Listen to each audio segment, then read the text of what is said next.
안녕하세요. 귀로 여는 세상, 영심이의 책방 가족 여러분, 환영합니다.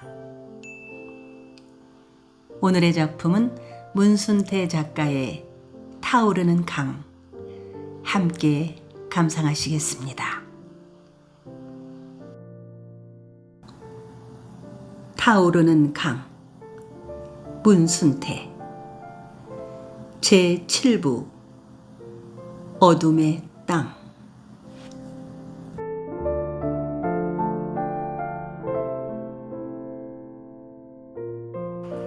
장 선생, 이야기 들었소?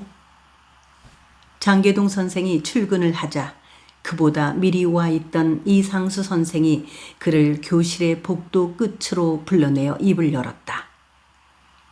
장계동은 처음에 이상수 선생이 그에게 무엇을 묻고 있는지 알 수가 없어 몰뚱한 표정으로 눈만 끔벅거렸다. 동척에서 박은 말뚝말이요. 땅 주인들이 모두 뽑아버렸다지 뭡니까요? 이건 약속도 한 것이 아닌데 간밤에 이 근동의 모든 논에서 동척 말뚝을 뽑아버렸답니다. 이상수 선생은 목소리를 낮추어 그러나 약간 흥분된 감정을 감추지 못한 채 말했다. 한바탕 난리가 나겠군요. 동척에서 가만히 있겠습니까? 결국 땅 주인들만 곤욕을 당하게 될 것이 뻔하지요. 그래봤자 모래로 방천 쌓기요, 칼 물고 뜀뛰기 하는 것이나 마찬가지일게요. 장계동은 아버지와 우아미가 걱정이 되어 이상수 선생의 말이 조금도 반갑지가 않았다. 한 일은 아니지요. 아무리 무지렁이 농사꾼이라고 해도 함부로 땅을 빼앗을 수 없다는 것을 보여줘야지요. 이상수 선생은 목소리를 낮추어 약간 실망한 듯한 눈으로 장계동을 보면서 말하였다. 농사꾼들한테 힘이 있습니까? 장 선생은 뭘 모르시는만요. 이 세상에서 농사꾼보다 힘이 강한 사람들이 또 어디 있습니까요? 힘이 없으면 땅을 다스릴 수가 없다는 것을 모르시오? 땅을 다스리고 땅을 사랑하는 사람들은 힘이 있습니다. 총칼 든 사람들한테만 힘이 있다는 생각은 잘못이지요. 장 선생은 가보년 일을 금세 잊었소? 장계동은 이상수 선생의 말에 약간 부끄러움을 느꼈다. 그도 기실은 이상수 선생과 같은 생각을 갖고 있었던 것이다. 그가 이상수 선생한테 그렇게 말한 것은 아버지와 우아미의 일이 걱정되었기 때문이다. 그날 이후 장계동은 거대한 바위에 짓눌려 버르적거리는 기분으로 아이들을 가르쳤다. 이상하게도 그는 일본인 선생의 얼굴만 마주쳐도 가슴이 덜컹거리면서 아버지와 우아미한테 무슨 일이 일어났을 것만 같은 불안에 휘감겨 들었다. 그는 수업을 하면서나 쉬는 시간에 맑은 유리창 밖으로 봄날의 햇살이 흥건하게 내리꽂히는 학교 앞 들판을 얼핏 바라보곤 하였다. 전날까지만 해도 학교 앞 들판에도 어김없이 동척 말뚝이 꽂혀 있었다. 그러나 지금은 말뚝은 보이지 않았으며 어쩐지 들에 가득 괸 햇살마저도 날카롭고 불안하게만 느껴졌다. 학교 앞 들에서는 아무 일도 일어나지 않았다. 헌병들을 앞세운 동청 직원들의 모습도 흰 옷 입은 땅 주인도 나타나지 않고 햇살과 바람만이 불안하게 서성거리는 것처럼 느껴졌을 뿐이다. 점심시간을 이용하여 선창거리에 나가서 동척 출장소 건물 앞을 서성거려 보았으나 특별한 낌새를 눈치챌 수는 없었다. 장계동은 퇴근 시간이 되자 서둘러 새끼네로 돌아갔다. 집으로 가면서 들판을 눈여겨 살펴보았다. 동청 말뚝은 여전히 눈에 띄지 않았으며 동척 직원이나 헌병들의 모습도 보이지 않았다. 그는 새끼네 딸이 깨서 허겁지겁 뛰어나오는 우아미를 발견하고 불길한 예감에 그 자리에 발걸음을 멈추었다. 성님, 큰아버지께서. 우아미는 미처 말끝을 맺지 못하고 허덕거렸다. 아버님이 어쩌 되셨는데? 이도 것이구만이라. 들에서 돌아와 본께 큰어머님도 성수씨도 없이 큰아버지 혼자 방에서 혼절해 계시더만이라. 아버님 혼자? 다들 어디 가고? 목수들도 집에 없더냐? 목수들이야 몰랐겠지라오. 큰어머님하고 성수씨는 강에 조개를 캐러 갔었다요. 좀 전에서 겨우 정신을 찾으셨는디 암만 해도 의원을 모셔와야 할 것 같아서 영산포에 가는 길이라오. 그러면서 우아미는 개동이에게 손짓을 하며 어서 집에 들어가 보라는 신용을 하였다. 나하고 같이 가자. 근데 영산포에는 아직 병원이 없자. 병원은 무슨, 의원도 모셔오기 어려울 텐디라오. 지체 말고 서둘러 가자. 아마 아버지께서 긴밤에 무리하신 탓일게야. 장계동이 앞장을 서서 걸음을 바삐 움직이며 말하였다. 이러실 줄 알았구만이라오. 어저께 밤에 큰아버지는 허리도 못 쓰는 골병든 사람이 아니더란께라오. 꼭 못에 쑤인 어른 같았구만이라오. 내가 좀 말리지 않고 말리기사 해봤지라오. 말려봤지만 지 말을 안 듣습니다. 어저께 밤에 큰아버지가 큰아버지로 뵈지 않았단께라오. 장계동은 우아미로부터 더 이상 이야기를 듣지 않아도 간밤에 아버지가 어찌하였을지 눈으로 보듯 훤했다. 그는 잠시 아버지가 동척 말뚝을 뽑느라고 욕을 퍼부어대며 끙끙거린 모습을 상상해 보았다. 아버지는 앞으로 죽을 때까지 남은 마지막 기력과 용기와 한을 간밤에 그 동척 말뚝을 부둥켜 안고 끙끙거리면서 모두 한꺼번에 쇠진시켜버린 것이 분명하였다. 그것은 아버지의 마지막 한거이며 몸부림이고 울부짖음이었을지도 모른다는 생각이 들었다. 어쩌시더냐? 편찮으실 것 같더냐? 장계동은 바쁜 걸음으로 땅거미가 깔린 둑길을 걸어가면서 물었다. 그는 불현듯 아버지에 대한 불길한 예감에 휘감겼다. 글쎄라, 지난번 헌병대에 붙잡혀 갔을 때 워낙 곤욕을 치르셨기 때문이니 그때 너무 골병이 들었단께라오.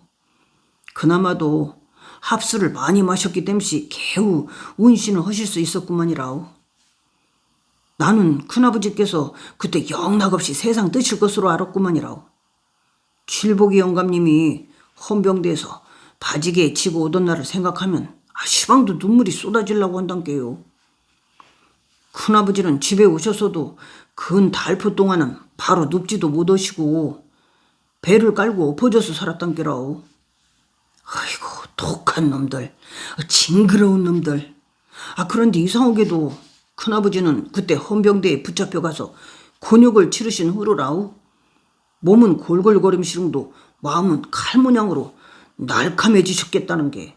골병이 들어서 엎어져 지냄시로도 큰아버지는 노상 이마에 불도장 찍힌 증조부님 이야기만 하시더란께라오. 우아미의 이야기에 장계동은 잠시 물뚝 아래 영산강을 바라다 보았다. 석훈이 깔린 영산강 물 위에 불도장 찍힌 증조부의 모습이 떠올라 있는 것 같았다. 우아마, 이마에 불도장 찍힌 증조부님 이야기 좀 해줄래?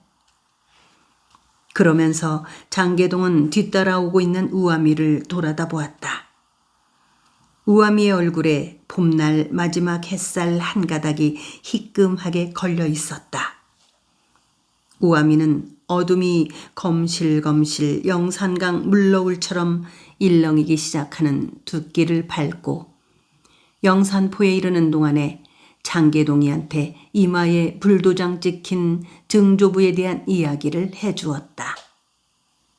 장계동은 우아미의 이야기만 듣고 있었다.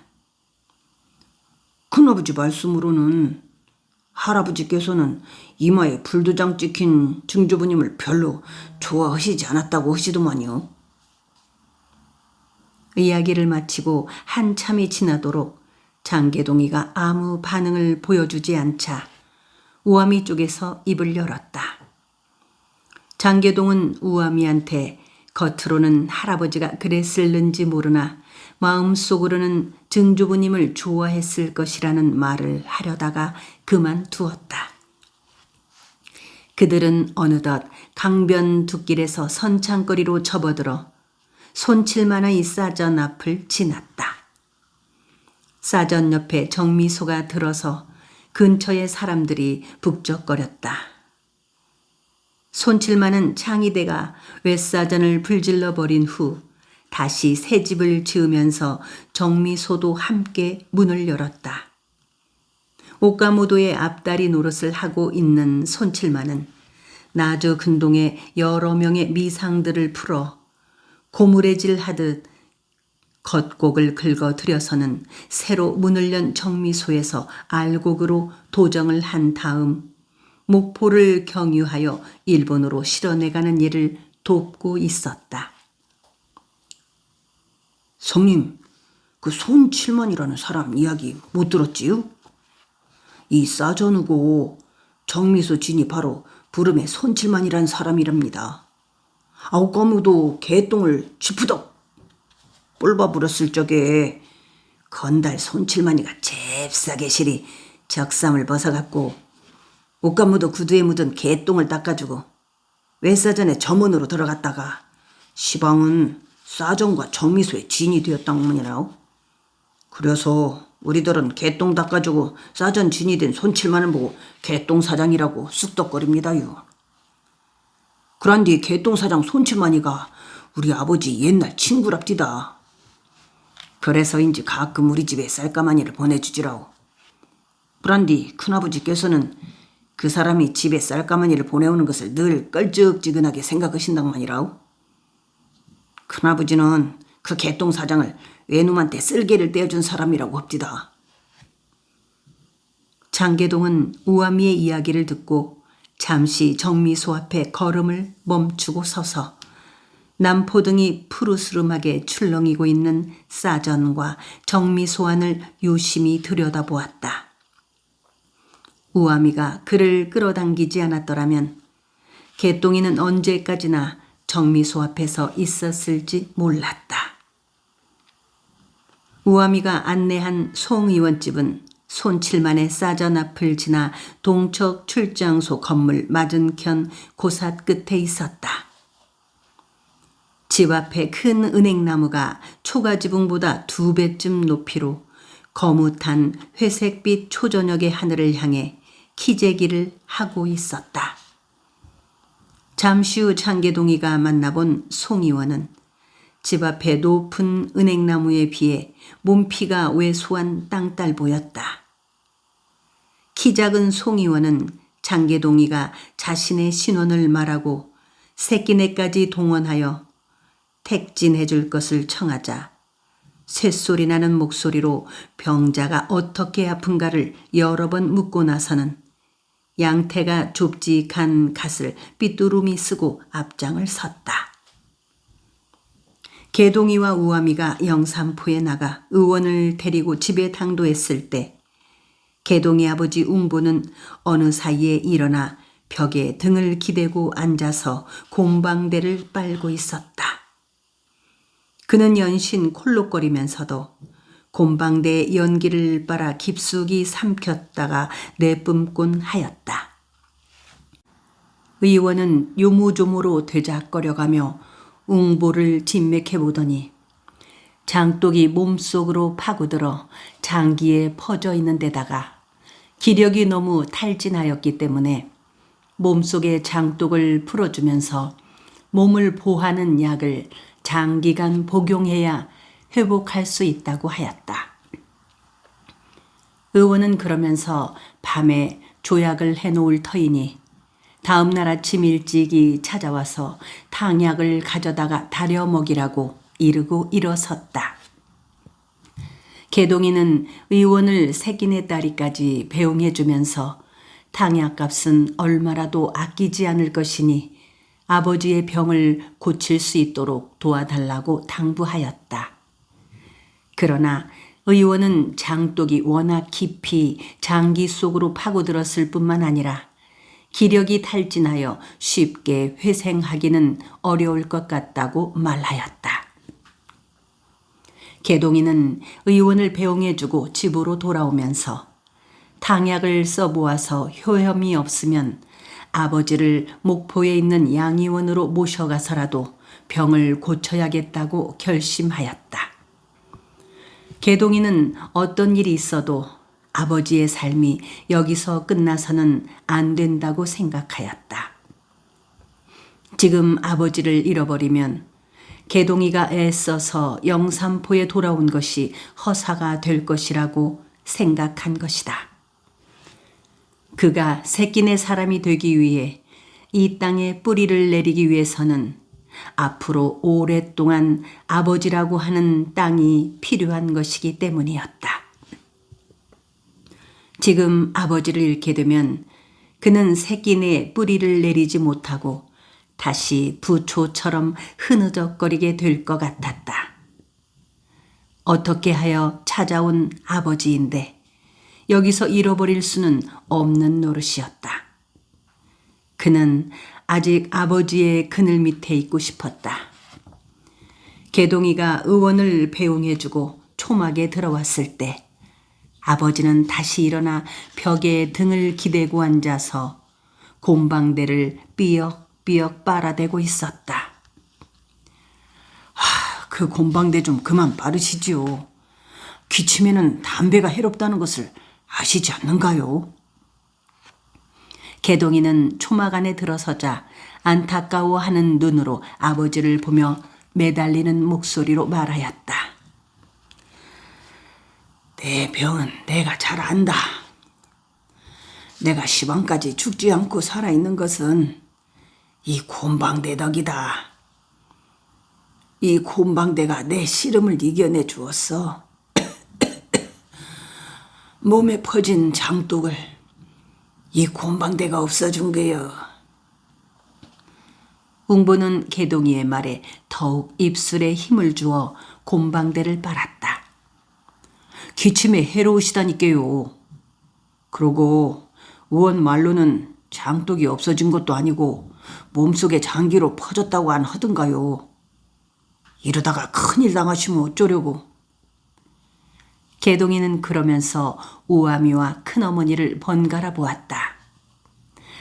아이고 참말로 지발 그놈의 곰방대 좀 그만 빨았으면 쓰겠어. 새기침 쏟아냄시로 어쩌서 저렇게는 곰방대를 빨아 쌌는가 모르겠단께. 저러다가 죽어 불면 어쩌려고. 아이고. 쌀분이도 남편을 향해 쏘아붙이며 눈을 흘겼다. 내가 죽기는 왜 죽어? 초놈의 예편네가 이제는 내가 죽기를 바라는갑구만. 나는 아직 죽지 않을 텐께 걱정 말어. 내 땅을 다시 찾고 주근이랑 반쇠랑 덕칠이랑 그러고 우엄합시랑 돌아오기 전에는 난 안 죽을 거요. 죽으라고 해도 목 죽는단 맛이. 이대로 죽어 불면은 황천에 가서 우리 조부님 우측해 볼 것인가. 내 땅을 찾기 전에는 황천에 갈 수 없단께. 웅부는 울부짖는 것처럼 큰 소리로 말하고 나서 다시 한바탕 초마간이 컹컹 울리도록 기침을 쏟아냈다. 그러고 나서도 또 곰방대를 빨았다. 그는 곰방대를 빨면서 기침을 쏟고 그러고 나서 다시 곰방대를 빨았다. 그러나 아무도 그 곰방대를 빼앗지는 못하였다.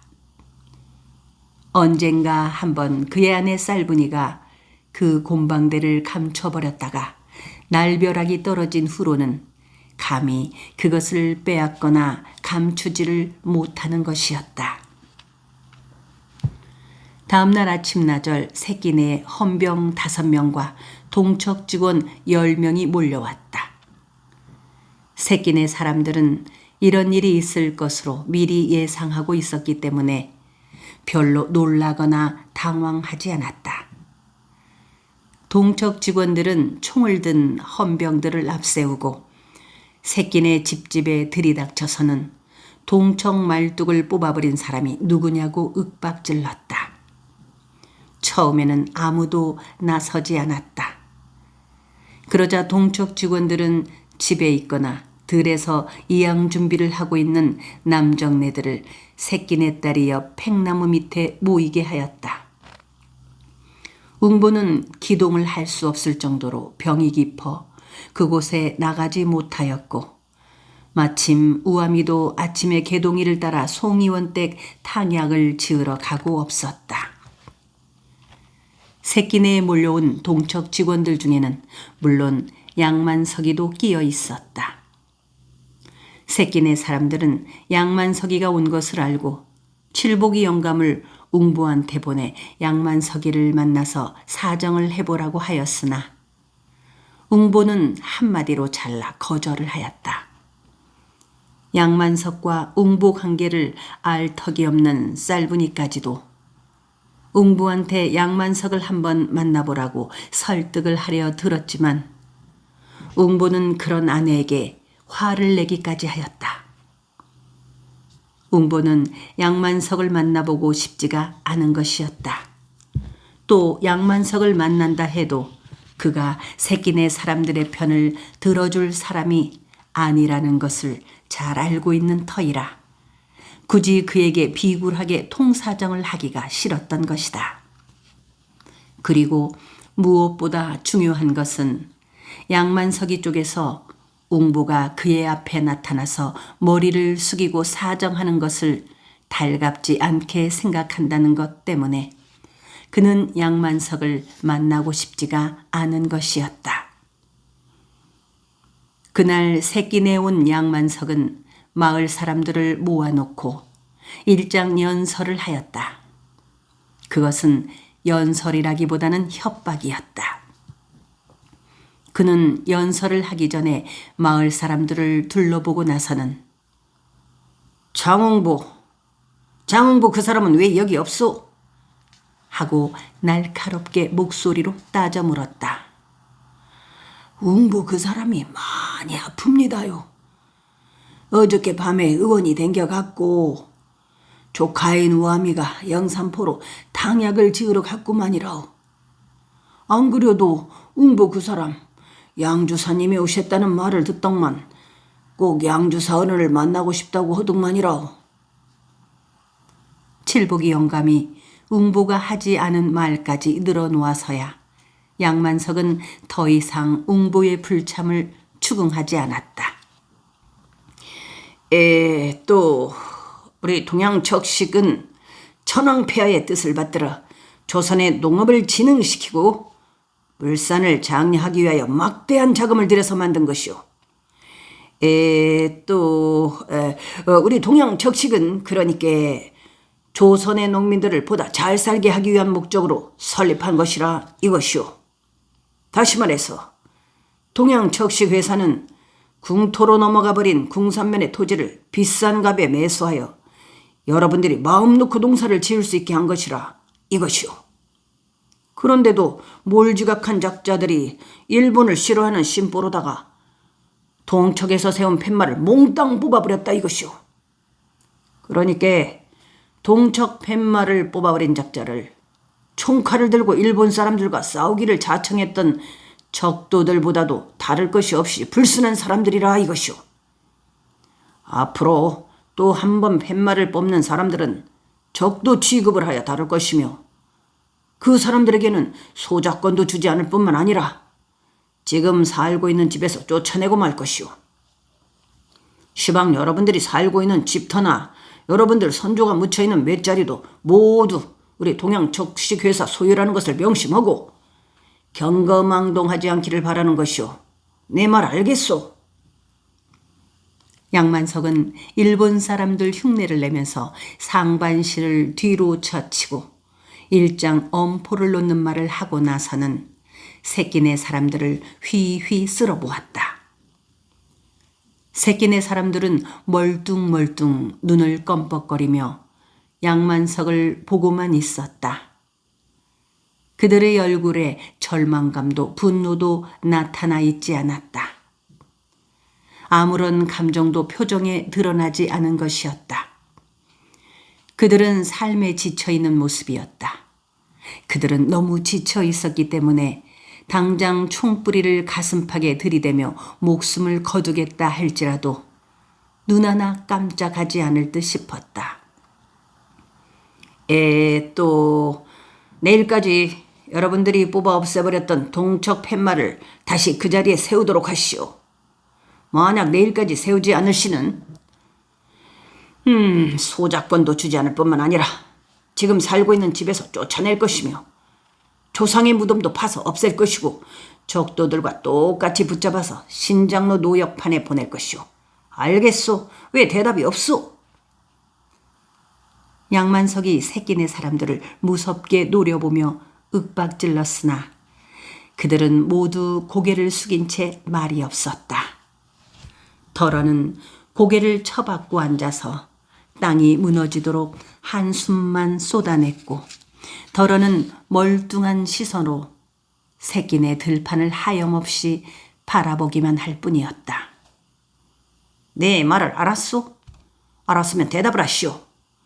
내일까지 당신들이 뽑아버린 말뚝을 그 자리에 다시 세워놓으라 이거요. 양만석의 목소리가 신경질적으로 장작을 패듯 팩팩거렸다. 저 할 말이 있구만이라오. 고개를 깊숙이 처박고 앉아서 한숨만 폭폭 내쉬고 있던 김덕만이가 천천히 고개를 들고 양만석을 쳐다보면서 입을 열었다.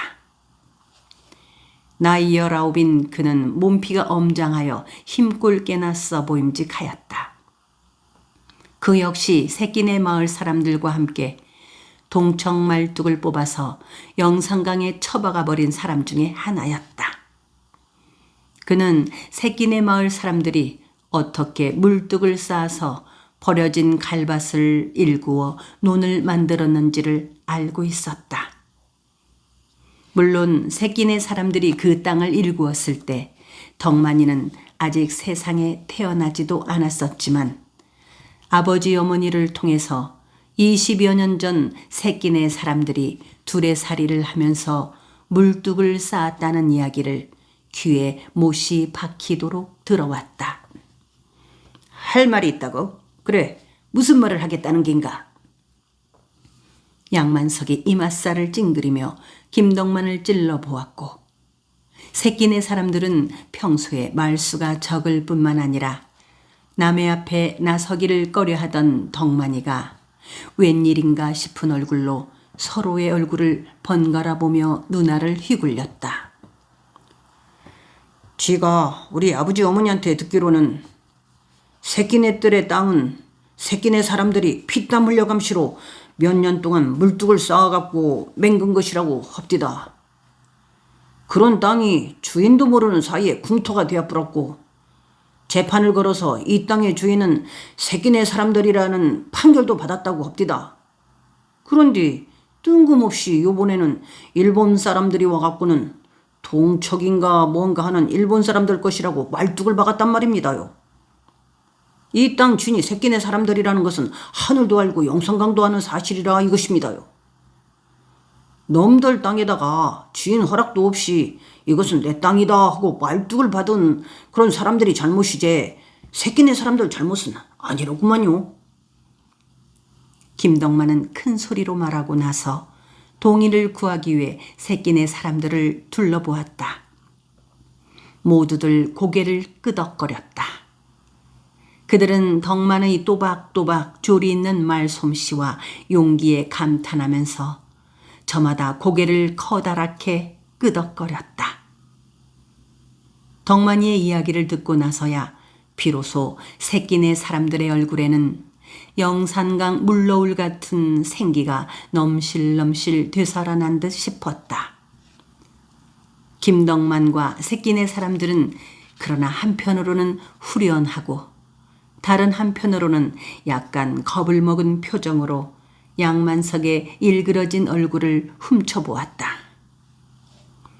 내 놈 이름이 뭐냐? 양만석이가 김덕만을 향해 쥐어박는 듯한 목소리로 물었다. 김덕만이라고 하는구만이라오. 덕만은 큰 눈을 더욱 크게 뜨고 양만석을 쳐다보면서 약간 겁먹은 표정으로 대답하였다. 김덕만, 좋다. 내 김덕만이란 이름을 잊지 않겠다. 그렇다면 당신네들 가운데서 김덕만이 생각과 같다고 생각하는 사람이 있으면은 어디 한번 일어서 보시오. 어서 일어서 보시오. 양만석은 짐짓 흥분을 가라앉히기 위해 혓바닥으로 입술에 침을 바르며 한껏 나지막한 목소리로 말하였다. 처음 새끼네 사람들은 아무도 자리에서 일어나지 않았다.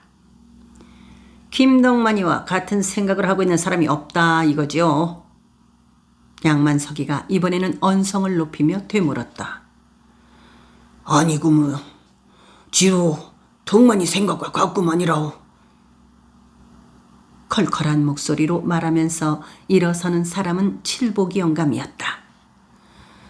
지도 같은 생각이로구만요. 이번에는 새끼네 딸이 옆 살구나무집에 17살 난 또시기가 우럭우럭한 목소리로 말하면서 벌떡 일어섰다. 지도 마찬가지요. 나도 그렇세다. 웅부네가 새끼네를 떠나 목포로 나가 사는 동안 북도 쪽에서 이사 왔다는 최복실, 최판실 형제도 일어섰다.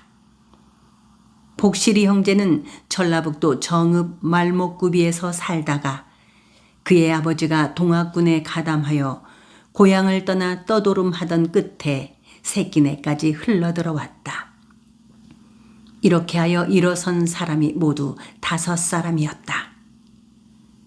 양만석은 한동안 깨어진 사금파리 조각 같은 얼굴로 5사람들의 얼굴을 날카롭게 쏘아보았다. 이놈의 척도들, 당장 이놈들을 묶으시오. 양만석은 그가 데려온 동척 끈앞을 헌병들에게 소리쳤다. 그러자 헌병들은 일시에 그들의 가슴팍에 총뿌리를 들이댔으며 양만석을 따라온 동척 청년회 사람들이 5명의 새끼네 농민들을 준비해 가지고 다니던 오랏줄로 묶었다. 이자들은 반일본 불순분자들이니 연금을 보여야 하오. 양만석이 빠른 일본말로 헌병들에게 말하였다. 그러자 그들의 가슴에 총뿌리를 들이댄 헌병들이 총의 개머리판으로 손이 묶인 5명의 머리와 허리, 가슴팍을 마구 후려치고 발로 걷어찼다. 순간 손이 묶인 5사람들은 비명을 지르며 쓰러져 버르적거렸으며 이 광경을 본 다른 새끼네 사람들은 겁에 질려 벌벌 떨고만 있었다. 순식간에 5명의 새끼네 사람들은 피투성이가 되어 계속 비명을 질러댔다. 집에 있던 웅부가 이 사실을 알고 쌀분이의 부축을 받고 새끼네 딸이 팽나무께로 비척거리며 나갔을 때 양만석과 헌병들은 산모통이를 돌아 부로매 쪽으로 향하고 있었으며 피투성이가 된 5명의 새끼네 사람들을 부둥켜 안고 있거나 그들을 애워싸고 울분에 찬 얼굴로 양만석의 뒷모습을 꼬나보고 있던 새끼네 사람들은 한숨 대신 이를 부두둑 갈았다. 팽나무 밑동에 등을 기대고 앉은 웅부는 한동안 기침을 쏟으며 말없이 피투성이가 된 마을 사람들을 바라보고만 있었다. 그는 할 말이 없었다. 아이고, 칠복의 영감님이 영판 많이 다치셨구만이라오. 시상에 무지막지한 놈들, 노인도 몰라보고 저지경을 맹글어 놓았으니. 쌀분이가 칠복이 영감 얼굴에 범벅된 핏자국을 닦아주고 웅보 옆에 다가와서 혀를 찼다. 웅보는 마음이 아팠다. 차라리 마을 사람들 대신에 자신이 피투성이가 되었으면 싶은 생각이 간절했다. 마을 사람들이 웅보 자신 대신에 그런 곤욕을 당한 것만 같았다. 차 죽일 놈들. 웅보는 끈끈한 가래침을 봄날 아침나절에 햇살이 화사하게 꽂혀내리고 꽃봉오리가 방싯 터지려고 하는 새잎 양지꽃 위에 칵 뱉으면서 중얼거렸다. 그는 당장에 양만석을 쫓아가서 그의 덜미를 잡아태기를 치고 싶은 심정이었다. 그는 처음으로 양만석을 자신의 핏줄을 빌려 이 세상에 태어나게 하였다는 사실에 대해서 견딜 수 없는 치욕과 부끄러움과 후회스러움을 느꼈다. 그는 양만석이가 목도를 든 동척의 청년들과 총을 맨 헌병들을 앞세우고 부름의 모퉁이로 돌아서는 모습을 핏발선 눈으로 바라보다가 끓어오르는 통분을 억제하지 못해 허리춤에서 곰방대를 꺼내 불을 붙여 물고 뻑뻑 빨아대다가 하늘을 향해 숨가쁘게 기침을 토했다. 새끼네 사람들은 언제까지나 그렇게 새끼네 딸이 팽나무 밑에 모여 동척 사람들한테 총의 개머리판에 얻어맞고 발길질을 당한 5사람을 애워싼 채 헤어질 줄 몰랐다. 동척 사람들의 행패는 새끼네에서만 있었던 것이 아니었다. 그들은 근동의 악소배들을 모아서 동척 청년 회원들과 헌병들을 앞세우고 마을마다 돌아다니며 동척 말뚝을 뽑아버린 사람들을 위협하고 구타하였다. 동척 말뚝을 다시 세워놓지 않으면 소작을 주지 않겠으며 사는 집에서 쫓아낼 뿐만 아니라 선조들의 무덤까지 파헤쳐버리겠다고 협박하였다. 동척 직원들 중 일본 사람들보다는 조선 사람들이 더욱 악랄하게 굴었다. 특히 조선 사람들 중에서도 양만석은 근동에 소문이 날 정도로 지약스럽게 굴었다. 병석에 누워 지내면서 기껏해야 목수들 집 짓는 일이나 들여다보며 살아가는 웅보 귀에도 양만석의 지약스러운 행티가 심심찮게 들려오곤 하였다. 그때마다 그는 고통스러운 얼굴로 고개를 무겁게 떨어뜨리고 한숨과 탄식을 삼켰다. 양만석이가 헌병들을 앞세우고 새끼네에 들이닥쳐 5명을 직신직신 짓밟고 의릅장을 놓고 간 후에 새끼네 사람들은 의견이 2갈래로 갈라졌다. 그들은 어차피 소작을 붙이고 집에서 쫓겨나지 않으려면 동척 말뚝을 다시 세우자는 의견과 동척이 시키는 대로 하였다가는 결국 땅도 마음도 한꺼번에 외놈들한테 빼앗기게 될 테이니까 끝까지 맞서야 한다는 쪽으로 갈라진 것이었다. 양만석이가 헌병들과 동척 청년의 사람들을 몰고 와서 행패를 부리고 간 그날 밤 새끼네 사람들은 돈단에 모여 각자 생각들을 말하였다. 이 자리에는 웅보 외에 낮에 초주검이 되도록 얻어맞은 5사람을 제외한 새끼네 남정들이 모두 얼굴을 내밀었다.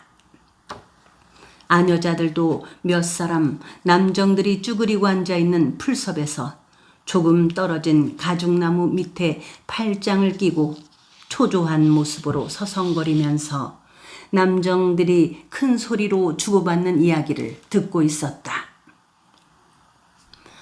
우리는 약자가 아닌가. 약자라는 거는 어차피 강자한테 눌려 살게 되어 있다 이거여. 우리가 대대로 종살이를 해온 것도 약자이기 땜시로구먼.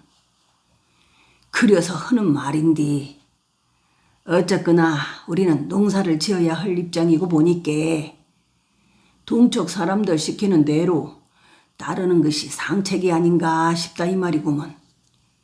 깨놓고 말해서 우리는 농사만 지을 수가 있음삼 그만이지. 언제 우리들이 내 땅 네 땅 따져감시로 살았냐 이거여. 그러니 우선은 동척이 시키는 대로 하는 도리밖에 없을 것 같구먼. 당장 뭐를 내야 할 판인데 그까짓 말뚝댐시 뭐를 꽂지 못해서야 쓰겄는가. 땅이 무슨 잘못이 있겠어. 웅부보다 10살이 윈 노루목 영감이 마을 사람들을 휘휘 둘러보면서 입을 열었다. 그 역시 웅보네가 새끼네를 떠나 목포에 나가 있던 사이에 장흥에서 흘러들어온 노비 출신으로 부름에 박조신의 소작을 붙이고 살아오는 터였다. 무슨 말을 그렇게 하시오? 우리는 약자니께 평생을 눌려 살자니 그게 말이 됩니까요? 그러고 노노목 영감님은 잘 모르고 그러시는디 말이오. 새끼네들의 땅은 엄연히 우리 땅이라 이고요. 우리들이 참말로 뼛속에서 고름 기도록 해서 맹근 땅을 경성궁에서 뺏겼다가 요번에는 다시 외놈들 손에 넘어가게 된 것이 아니오? 그러고 노루목 영감님은 끝까지 말뚝 하나 땜시 뭐를 못 꽂아서 쓰겠냐 말씀인디 그까진 말뚝이 아니라구만요. 그 말뚝은 바로 우리들 목줄을 끊는 것이 아닌거라오. 그러니까 우리 절대로 동척 말뚝을 다시 세워서는 안 되는구만이라오. 그것은 마치 우리들 염통에다가 말뚝을 박는 거나 조금도 다른 바가 없다 이것이구만이라오. 노루목 영감의 말에 판쇠 동생 판돌이가 목소리를 높이며 따지듯 하였다. 판돌이는 처음으로 그의 형과 함께 새끼네 사람들과 두렛일을 하며 물뚝을 쌓고 논을 일구었던 사람이다. 그리고 그는 웅보보다 1년이나 먼저 목포에서 새끼네로 돌아왔었다.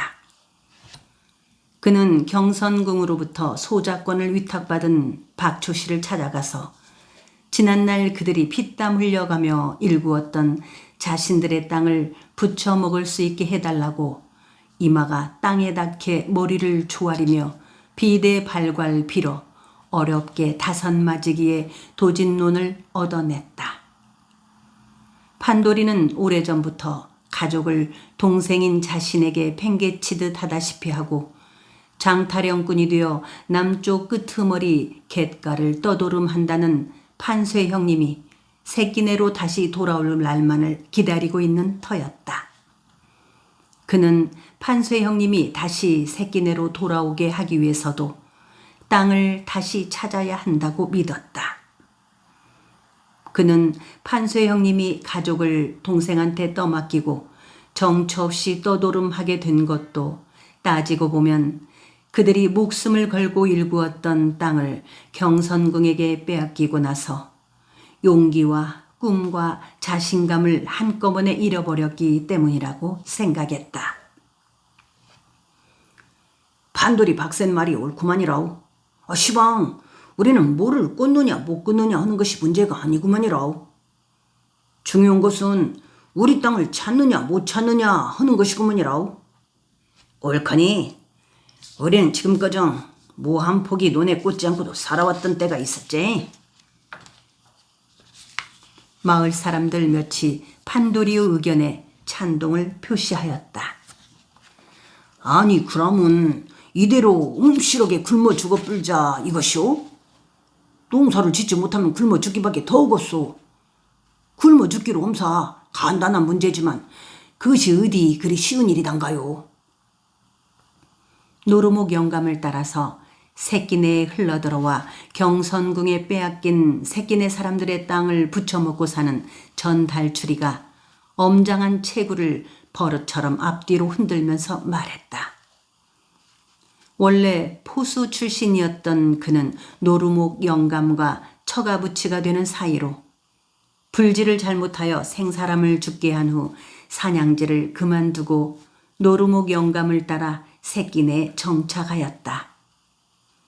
그는 40이 간 넘었지만 새끼네 안에서 아무도 그의 힘을 당해낼 수가 없을 정도로 근력이 센 남자다. 하면 전포수는 동척이 시키는 대로 말뚝을 다시 세우자 이거요? 판돌이가 턱끝을 쳐들고 전달추를 찍어보며 따지듯 물었다.